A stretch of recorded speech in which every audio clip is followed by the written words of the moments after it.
weird serving under him? Just No. seeing him as the head coach and Not, saying, okay. not at all. I mean, you know, I understand. I've been doing this for a long time, and I've worked for different people, and there's a respect that you have for that position, but there also there's a sense of, you know, I'm here for a reason. I was with Greg McDermott for 9 years for a reason, and with Rich Herron for 9 years or actually 13 years for a reason. Those things are, those people know what you bring to the table, and you consistently give them truth and honest opinion, and it might not always be with what they're agreeing with or deciding upon, but you just have to bring yourself. I am who I am, and that's what I've always been, and that's what I'll bring for Chris and the Saluki basketball program and Southern Illinois University. You said you didn't think the hill was as big to climb as some people think it is.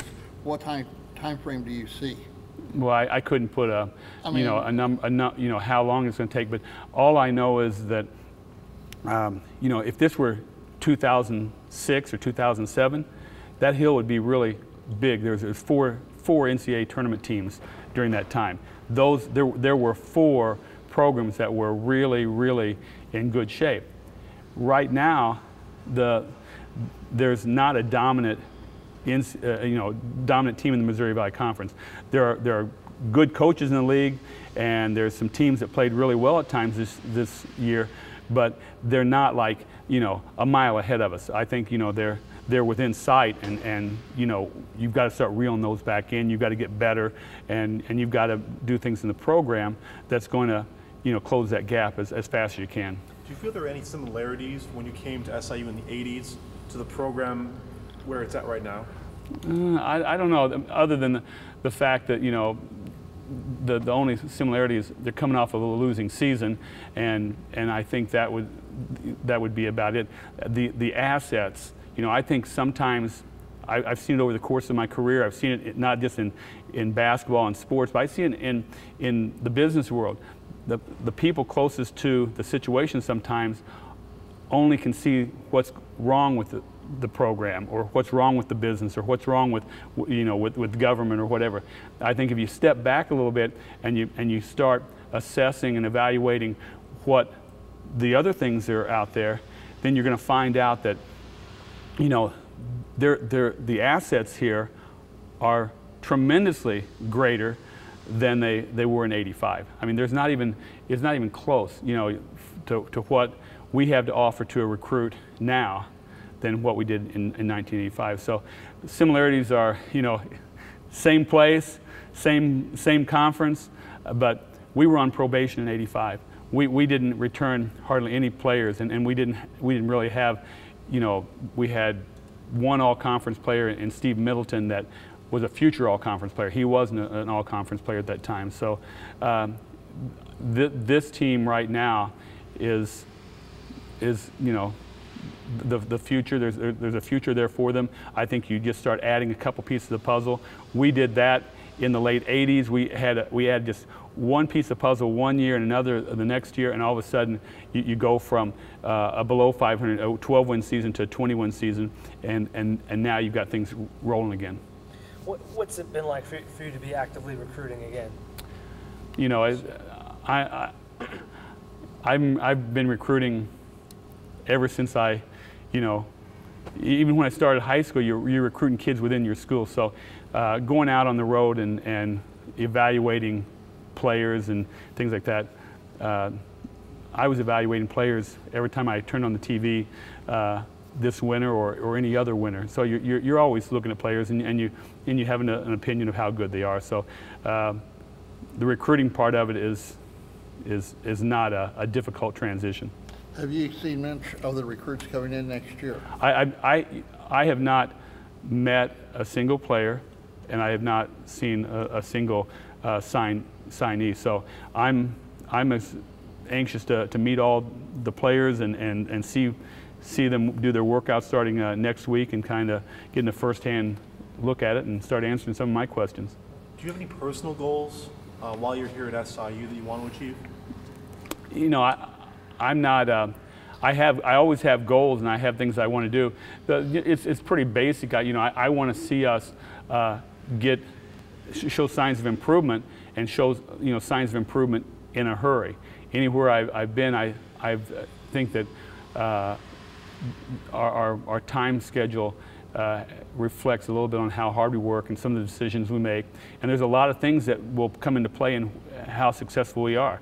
It's of course, your players are the most important thing that changes your team, but scheduling is a big factor. When we were at the University of Northern Iowa, probably some of the decisions we made scheduling helped us to become an at-large team in 2005 and 2006. And I think those are critical things. You can schedule yourself into a hole, or you can schedule yourself and put yourself in a position to have a successful season. So there's no time frame on it, but I think I know some of the things that we're going to have to evaluate and hopefully make really good decisions on. What's your priority, Ron, right now? Is it filling the last game on the schedule, or is it going out recruiting, or what is it for you think right now? I've been here since Sunday evening, so and I've been out recruiting for 2 days, so I've got just some short-term things. I'm anxious to meet the players and get to know the athletic staff here. There's many new people here that are new from the time I was here before. I'm just going to roll up the sleeves and start working at it, and part of it will be I'll be asking a lot of questions and hopefully be listening and taking in a lot of information. So my priorities right now are to learn. I need to become better educated on Saluki basketball 2011 101 as fast as possible. You mentioned you're on the recruiting trail often. When you turn on the TV, you're recruiting. What do you look for in a recruit? Well, you look for a number of things. You're looking for good fits. I think one of the things that what I feel like that we've had success in the past is identifying players that fit the program. And when you get good fits in there, then you're going to have a greater chance of being successful.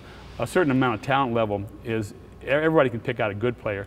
It's finding the player maybe that's a little bit off the beaten path that kind of jumps out at you, and those are the ones you kind of remember, that you try to identify somebody that's going to be that piece of the puzzle that might not be your star player, but might be that glue guy, might be the person that makes the other 4 players on the floor better. So you're looking for just a number of things when you're looking at players. It's not just athleticism or skills, it's personalities, it's academics, it's the desire to fit into the program.